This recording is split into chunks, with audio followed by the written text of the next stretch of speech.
अस्सलामुअलैकुम।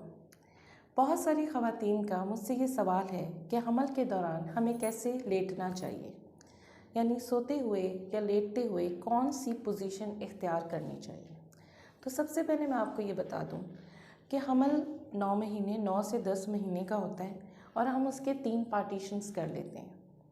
पहले 3 महीने जो होते हैं उसे हम फर्स्ट ट्राइमेस्टर कहते हैं, उसके बाद चौथे से छठे महीने तक सेकंड ट्राइमेस्टर कहते हैं और उसके बाद 7वें से 9वें या 10वें महीने तक हम थर्ड ट्राइमेस्टर कहते हैं।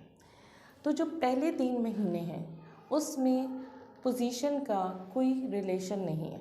आप किसी तरीके से भी लेट सकती हैं, सीधा लेटना है, उल्टा लेटना है, साइड पे लेटना है, कोई ऐसा मसला नहीं है, क्योंकि उस टाइम प्रेगनेंसी हो चुकी होती है, ग्रो कर रही होती है, अभी यूट्रस का साइज़ वहीं होता है, बच्चेदानी का साइज़ वहीं होता है, इसलिए कोई प्रॉब्लम नहीं होती।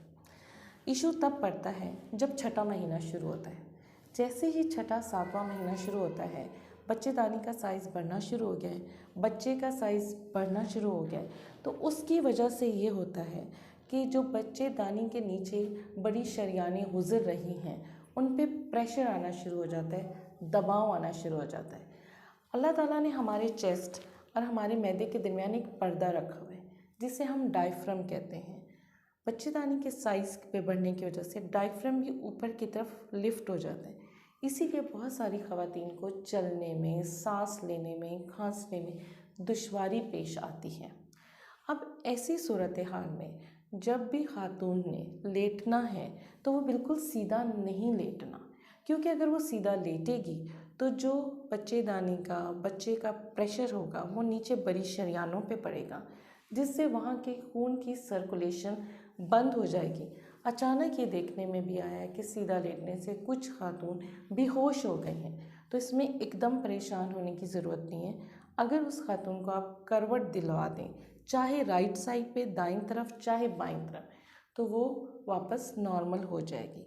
तो इसीलिए आपने लेटते हुए जो पोजीशन इख्तियार करनी है वो है या दाईं तरफ करवट ले लें या बाईं तरफ करवट ले लें, ताकि सीधा बड़ी शरियानों पे ये प्रेशर ना पड़े।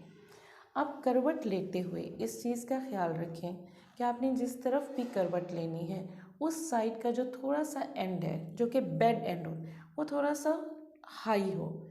उसकी वजह ये है कि बच्चेदानी का जो प्रेशर है वो मैदे की नाली पे भी नहीं पड़ना चाहिए। अगर वो पड़ा तो जितनी तेज़ाबियत है वो सारी गले में आ जाएगी, जिससे खट्टे डकार, गला अजीब सा मतली सा आना, दिल ख़राब होना।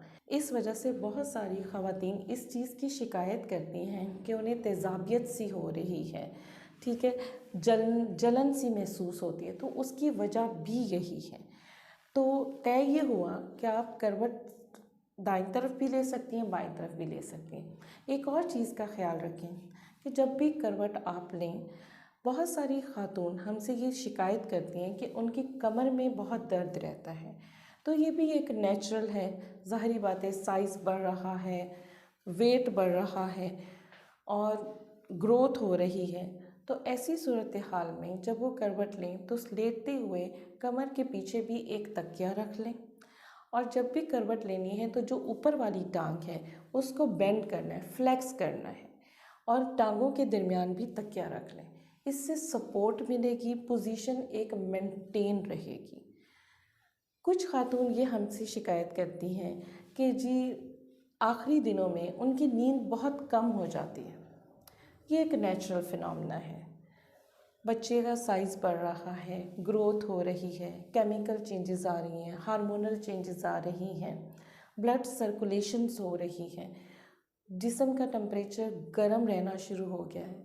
तो ये मसला सिर्फ बच्चे की पैदाइश तक है। जैसे ही बच्चे की डिलीवरी होगी ये सारे मसाइल ख़त्म हो जाएंगे।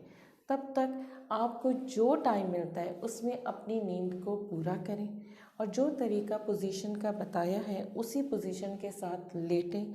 इस तरह आपके मसाइल हल हो जाएंगे, और जो तरीका आपको लेटने का बताया है उसी पोजीशन पे लेटें, आपका मसला इस तरीके से हल हो जाएगा और डिलीवरी के बाद जो नींद का मसला है वो भी ख़त्म।